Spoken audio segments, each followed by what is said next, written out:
Breaking news చూస్తున్నాం. Fatima college వివాదంపై హైడ్రా ఇటీవల స్పష్టతనిచ్చింది.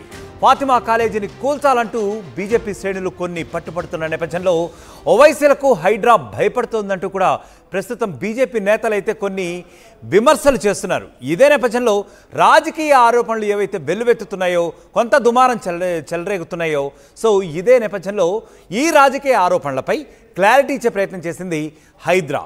సలకన్ చెరువు FTLలో ఫాతిమా కాలేజీ నిర్మాణం జరిగింది అని చెప్పి హైడ్రా క్లారిఫికేషన్ ఇచ్చే ప్రయత్నం చేస్తోంది. గత సెప్టెంబర్లో అకాడమిక్ ఇయర్ ఏదైతే ఉందో ఆ తరువాత కూలుస్తామని, ఎందుకంటే అప్పటికే కొంతమంది విద్యార్థులు అక్కడ విద్యను అభ్యసిస్తూ ఉన్నారు. అదొక సోషల్ కాజ్తో, కొంత సర్వీస్ మోటోతో ఈ కాలేజ్ నిర్మాణం, ఫాతిమా కాలేజీ నిర్మాణం చేపట్టారని చెప్పి, సో ఇది కూడా ఒక జాతీయవాదంలో ఒక భాగంగానే చూస్తున్నామని చెప్పి, ఎందుకంటే it is contributing something towards the nation, అంటే మన దేశానికి సంబంధించి కొంత కంట్రిబ్యూట్ చేస్తుంది, కొంత సేవలను అందిస్తుంది. కాబట్టి ఈ దృక్పథంతో ఇది ముందుకు వెళ్తుంది ఫాతిమా కాలేజీ, ఫాతిమా విద్యా సంస్థలు. కాబట్టి దీనికి కొంత ఎగ్జంప్షన్గా తీసుకుంటున్నాము, ఎందుకంటే దానివల్ల ఏ విధమైనటువంటి భద్రతా కారణాలు ఏమీ లేవు, భద్రతా భంగం కలిగించేటటువంటి ఏమీ లేదు. సో కొంత సేవా దృక్పథంతోనే ఈ ఫాతిమా విద్యా సంస్థలు ముందుకెళ్తున్నాయి. కాబట్టి దాన్ని కొంత ఎగ్జంప్షన్గా చూస్తున్నామని చెప్పి హైడ్రా క్లారిఫికేషన్ అయితే ఇచ్చే ప్రయత్నం అయితే చేసింది. మనం అక్కడ చూస్తున్నాం సల్కన్ చెరువు, మనం ఇప్పుడు అక్కడ సల్కన్ చెరువు జియోగ్రఫీ ఏదైతే చూస్తున్నామో చాలా క్లియర్గా 2012 నుంచి 2024 వరకు గడిచినటువంటి 12 సంవత్సరాల్లో కూడా మనం ఇక్కడ విజువల్స్లో చూస్తున్నట్లుగా, సో సల్కన్ చెరువులో కొంత అయితే ఆక్రమిత నిర్మాణం అయితే ఉంది. సో అది ఏదైతే ఎంక్రోచ్ అయిందో అదంతా కూడా ఫాతిమా కాలేజీ నిర్మాణం అయితే చాలా క్లియర్గా జరిగినట్లుగా ప్రస్తుతం బీజేపీ నేతలు అయితే ఆరోపిస్తున్నారు. బట్ అది ఏ పర్పస్కి అయితే అది అక్కడ నిర్మాణాలు చేపట్టాము, ఏ పర్పస్కి, ఏ ఉద్దేశంతో, ఏ ధ్యేయంతో అక్కడ నిర్మాణాలు చేపట్టడం జరిగింది, ఏ రకాలైనటువంటి అనుమతులు మేము తీసుకున్నాము, ఇవన్నీ కూడా కొంత వివరణ ఇచ్చే ప్రయత్నం చేస్తోంది అటువైపు నుంచి MIM అలాగే ఓవైసీ వర్గం కూడా. ఎందుకంటే ఇది ఒక cause, this particular monument is built for a cause, అంటే ఈ యొక్క నిర్మాణం మొత్తం కూడా ఒక రకమైనటువంటి సేవా దృక్పథంతో మేము చేసాం. ఇప్పటికీ 10,000 మందికి పైగా విద్యార్థులు కూడా ఇక్కడ విద్యను అభ్యసిస్తున్నారు. ఒక సామాజిక సేవా రంగంలో ఇది ఫాతిమా కాలేజ్ అనేది ఉంది. కాబట్టి ఈ నిర్మాణాన్ని కూల్చడం అనేది అంత సబబు కాదు అని చెప్పి వారు కొంత వివరణ ఇచ్చే ప్రయత్నం అయితే చేస్తున్నారు ప్రభుత్వానికి, ముఖ్యంగా హైడ్రా వారికి.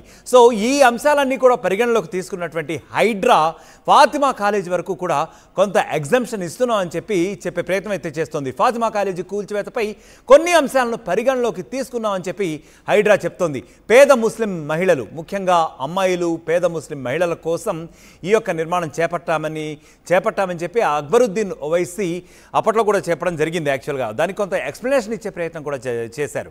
అసలు ముఖ్యంగా దీన్ని ఎందుకు కట్టాం, ముఖ్యంగా పేద వర్గాలు, హైదరాబాద్ చుట్టుపక్కల పరివాహక ప్రాంతాలు, ఎందుకంటే అక్కడ మనం చూసామంటే అది ఒక పరివాహక ప్రాంతం. ఆబ్వియస్గా అక్కడ ఏదో ఇల్లు కట్టుకుని కొంత నివసిస్తున్నటువంటి కొంతమంది పేదలు ఉన్నారు, నిర్వాసితులైనటువంటి కొద్దిమంది పేదలు ఉన్నారు.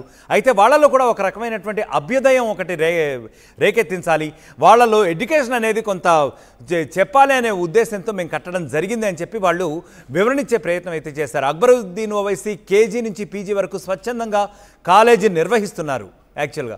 సో అందుకని చెప్పి ఇది ఒక ఎగ్జంప్షన్గా మేము తీసుకుంటాం అని చెప్పి హైడ్రా పేర్కొంటోంది. తక్కువ ఫీజు లేదా ఉచితంగా కూడా చాలామంది వరకు ఫాతిమా కాలేజీలో విద్యను అందిస్తున్నామని చెప్పి వాళ్ళు చెప్తే హైడ్రా అవన్నీ కూడా ఫ్యాక్ట్ వెరిఫికేషన్ చేసింది. సో అవన్నీ కూడా నిజాలని చెప్పి నిగ్గు తేల్చే ప్రయత్నం అయితే చేసింది. 10,000 మంది వరకు ముస్లిం బాలికలు, మహిళలు అక్కడ చదువుకుంటున్నారు, వాళ్ళ కెరియర్స్ని బిల్డప్ చేసుకుంటున్నారు.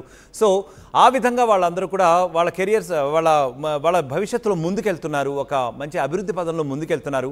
దానికోసం మేమందరం కూడా దోహదపడుతున్నాం అని చెప్పి వాళ్ళు, ముఖ్యంగా ఓవైసీ వర్గం అయితే ఎవరైతే ఈ విద్యా సంస్థలు స్థాపించారో ఓవైసీ వాళ్ళందరూ కూడా ఒక వివరణ ఇచ్చే ప్రయత్నం అయితే చేశారు. పేద ముస్లింల అభ్యున్నతి ఇంకా వారి యొక్క సామాజిక అంశాలను దృష్టిలో పెట్టుకుని ఈ ఫాతిమా కాలేజీపై మేము దాన్ని ఎట్టి పరిస్థితుల్లో కూడా కూల్చకూడదు అని చెప్పి నిర్ణయం తీసుకున్నాం. Because it is contributing something towards the society, అంటే సంఘానికి, అంటే సమాజానికి కొంత వాళ్ళు కాంట్రిబ్యూట్ చేస్తున్నారు, సేవ చేస్తున్నారు, చాలామంది విద్యా వ్యాప్తికి తోడ్పడుతున్నారు, దోహదపడుతున్నారు అని చెప్పి హైడ్రా పేర్కొంటోంది. ఇక ఇదే అంశంపై మా ప్రతినిధి మధు మరింత సమాచారం అందిస్తారు. మధు, ముఖ్యంగా చెప్పండి, ముఖ్యంగా ఫాతిమా కాలేజ్ విషయంలో హైడ్రా ఎందుకు వెనక్కి తగ్గుతోంది? ఎందుకంటే చాలా రకాలైనటువంటి రాజకీయ దుమారం కూడా ఒకవైపు లేవనెత్తే ప్రయత్నం చేస్తున్నారు కొంతమంది. ఎందుకంటే దమ్ముంటే ఆ కాలేజీని కూలగొట్టని చెప్పి ఇటీవల నియమితులైనటువంటి బీజేపీ అధ్యక్షుడు రామచంద్రరావుపై కూడా రాజా సింగ్ సంచలన వ్యాఖ్యలు చేశారు. సంచలన సవాళ్ళు చేశారు. మరి ఈ సిచ్యువేషన్ ఎలా చూడాలి? మరోవైపు నుంచేమో ఓవైసీ వర్గం ఇదంతా కూడా ఒక అభ్యున్నతికి, పేద వర్గాల అభ్యున్నతికి పాటుపడుతున్నాం అని చెప్పి చెప్తున్నారు. సో బేసిక్గా ఎలా చూడాలి దీన్ని? ఎగ్జాక్ట్లీ ఒక విచిత్రమైనటువంటి వాదనను హైడ్రా ఈరోజు తెరపైకి తెచ్చింది. ఎందుకు అంటే అక్కడ పేద విద్యార్థులు చదువుకుంటున్నారు, పేద ముస్లిం విద్యార్థులు. సో వారిని ఇమీడియట్లీగా వారికి ఉపాధి దొరుకుతుంది, వారికి చదువు దొరుకుతుంది, తక్కువ ఫీజు వసూలు చేస్తారు అక్కడ ఆ కాలేజీలో, ఫాతిమా కాలేజీలో కొద్దిమంది ఫ్రీగా చదువుకుంటున్నారు. సో వారి అభ్యున్నతి కోసం వారు కూడా దేశంలో భాగమే కాబట్టి ఆ ఉద్దేశంతో ఈ నిర్ణయం తీసుకుంది అంటూ ఒక విచిత్రమైనటువంటి స్టేట్మెంట్ చేసింది. దాంట్లో ఏంటంటే హైడ్రా కానీ మరే సంస్థ కానీ విచక్షణారహితమైనటువంటి ఆలోచన చేయొద్దు అనేటువంటిది ఒక విచిత్ర వాదనను హైడ్రా కమిషనర్ రంగనాథ్ ఈరోజు తెరపైకి తెచ్చారు. ఇది మరింత వివాదాస్పదమయ్యేటువంటి సిచ్యువేషన్ కనిపిస్తూ ఉంది. దానికి ప్రధానమైనటువంటి రీజన్ సంఖ్యాపరంగా పేద అనేటువంటి ఒక అంశాన్ని తెరపైకి తెస్తూ ఉంది హైడ్రా. సో హైడ్రా కూల్చినటువంటి ఇళ్లలో దాదాపు ఎక్కువ సంఖ్యలో పేదల ఇళ్ళే ఉన్నాయి. మరి గతంలో కూల్చినటువంటిది అది కూడా శని ఆదివారాల్లో కూల్చివేసిన ఘటనలు మనం చూసాం. అక్కడ పేదవాళ్ళే, కానీ సంఖ్యను ఇక్కడ హైడ్రా చూపించే ప్రయత్నం చేస్తుంది. అంటే సంఖ్యాపరంగా హైడ్రా న్యాయం చేస్తుందా అనుకుంటే ఒకవేళ ఫ్యూచర్లో మరికొంతమంది పెద్ద ఎత్తున పేదలకు మంచి చేస్తాం, ఇంకేదో చేస్తాం అనేటువంటి ఉద్దేశంతో ఫ్యూచర్లో పెద్ద ఎత్తున ప్రభుత్వ భూములను ఆక్రమించుకునే అవకాశం ఉంది. మధు, ముఖ్యంగా ఇదే సానుభూతివాదం గతంలో ఎన్నో వందల ఏళ్ళు కూలగొట్టింది హైడ్రా. మరి ఇదే సానుభూతివాదం అప్పట్లో ఎందుకు లేదు, ఇప్పుడే ఎందుకు వచ్చింది అనేది ఒక రకంగా కొన్ని రాజకీయ వర్గాల వాదన. ఎగ్జాక్ట్లీ ఇప్పుడు సంఖ్యాపరంగా ఆ వాదనను తెరపైకి తెస్తూ ఉంది. రేపు అంటే ఒకరు ఇద్దరు ఉంటే మాత్రం నిర్దాక్షిణ్యంగా వాళ్ళు పేదైనా చదువుకునేటువంటి వాళ్ళైనా నిలువ నీడ లేకుండా హైడ్రా కూల్చివేస్తుంది ఒకవేళ అక్రమంగా కట్టుకుంటే.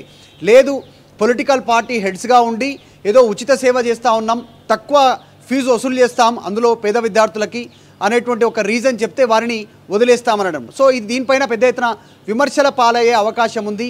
హైడ్రా గతంలో చేసినటువంటి వాటిని కూడా ఎక్స్ప్లెయిన్ చేసుకునేటువంటి పరిస్థితి ఈరోజు హైడ్రాకు వచ్చింది అనేటువంటిది చాలా స్పష్టంగా కనిపిస్తూ ఉంది. దీని వెనకాల పొలిటికల్ ప్రెషర్ ఉంది.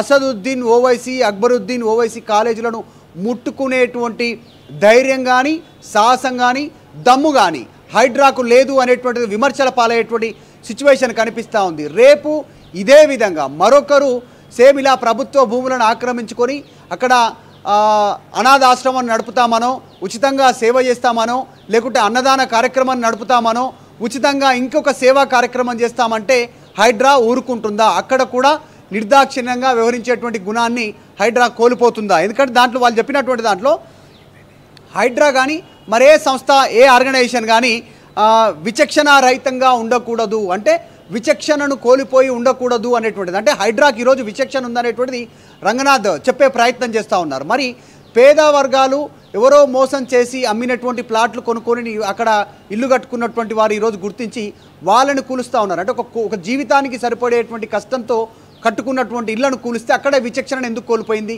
హైడ్రా? శని ఆదివారాలు ఎందుకు కూల్చింది? ఆ సమయంలో ఎందుకు విచక్షణను కోల్పోయింది హైడ్రా? కమిషనర్ రంగనాథ్ ఈ విషయం పైన రెస్పాండ్ అవ్వాల్సినటువంటి అవసరం ఉంది. ఎస్, ఎగ్జాక్ట్లీ మీరు rule is rule for all అన్నట్టు అందరికీ ఒకే విధంగా దీనికి సంబంధించినటువంటి విధానం కొనసాగాలి ప్రభుత్వం తీసుకున్నప్పుడు. ఇప్పుడు అక్బరుద్దీన్ ఓవైసీ, అసదుద్దీన్ ఓవైసీ లేని వాళ్ళు కాదు, వందల వేల కోట్లకు సంబంధించినటువంటి ట్రాన్సాక్షన్ చేస్తున్నటువంటి బిజినెస్ వాళ్ళకు ఉన్నాయి. ఆసుపత్రులు, కాలేజీలు, ఇంకా ఇతరత్రకు సంబంధించినటువంటి అనేక ట్రాన్సాక్షన్స్ చేస్తూ ఉన్నారు. అనేక సంవత్సరాలుగా ప్రజాప్రతినిధులుగా ఉన్నారు. వాళ్ళు అక్రమంగా ఒక చెరువును, నట్టనడి చెరువులో FTL పరిధిలో కూల్చి ఆ మట్టిని నింపి అక్కడ కాలేజీ కట్టుకున్నటువంటి సిచ్యువేషన్. దాన్ని కూలడం వల్ల పెద్దగా వచ్చేటువంటి ఇబ్బంది లేదు. ఇంకొక చోట వాళ్ళని నడిపించేటువంటి శక్తి సామర్థ్యాలు, ఆర్థికంగా అన్ని రకాలుగా వారికి వసతులు ఏర్పాటు చేయగలిగినటువంటి శక్తి సామర్థ్యాలు ఉన్నాయి. ఇప్పుడు అసదుద్దీన్ ఓవైసీ ఉన్నటువంటి ఇల్లే ఒక కొండపైన ఉంటుంది శాస్త్రీపురంలో. సో ఎక్కడైనా వాళ్ళు నిర్వహించాలనుకుంటే పేద విద్యార్థులకి ఇమీడియట్గా రీప్లేస్ చేసేటువంటి అవకాశం ఉంటుంది. కేవలం సామాజిక పరంగా తక్కువ సంబంధించినటువంటి ఫీజు వసూలు చేస్తూ ఉన్నాము, ఫాతిమా కాలేజీలో కొద్దిమందికి ఫ్రీగా చదివిపిస్తున్నాము అనేటువంటి తెరపైకి తేవడంతో దీని వెనకాల పొలిటికల్ వెండెట్టా ఉంది. మమ్మల్ని ఎవరు ముట్టుకోలేరు, హైడ్రా అయినా కాంగ్రెస్ ప్రభుత్వమైనా ఎవరైనా మమ్మల్ని ముట్టుకోలేరు అంటే మధు ఇక్కడ ఒక మాట చెప్పాలి. యాక్చువల్గా గతంలో చూసుకుంటే మరి ఇదే రకమైనటువంటి సానుభూతి చూపిస్తున్నాం అని చెప్పి చెప్పుకొస్తున్నారు కదా హైడ్రా కమిషనర్ రంగనాథ్ కానివ్వండి, హైడ్రా వర్గం కానివ్వండి.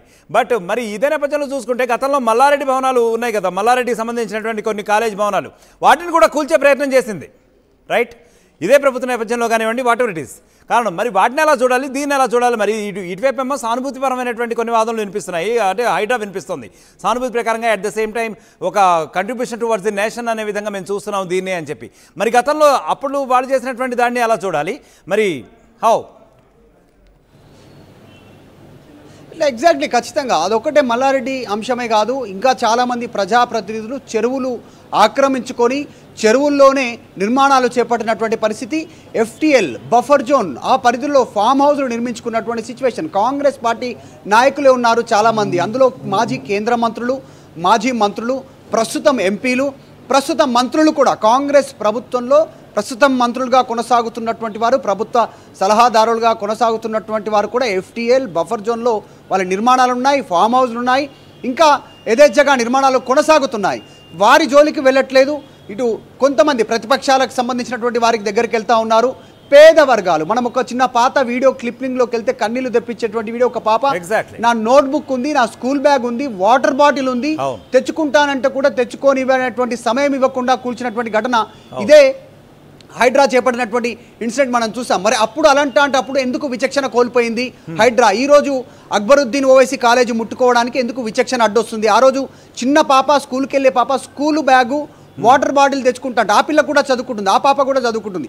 ఆ పిల్లకు లేనటువంటి దయ, ఆ పిల్ల మీద లేనటువంటి దయ హైడ్రాకి ఎందుకు అక్బరుద్దీన్ ఓవైసీ కాలేజ్ మీద ఉంది?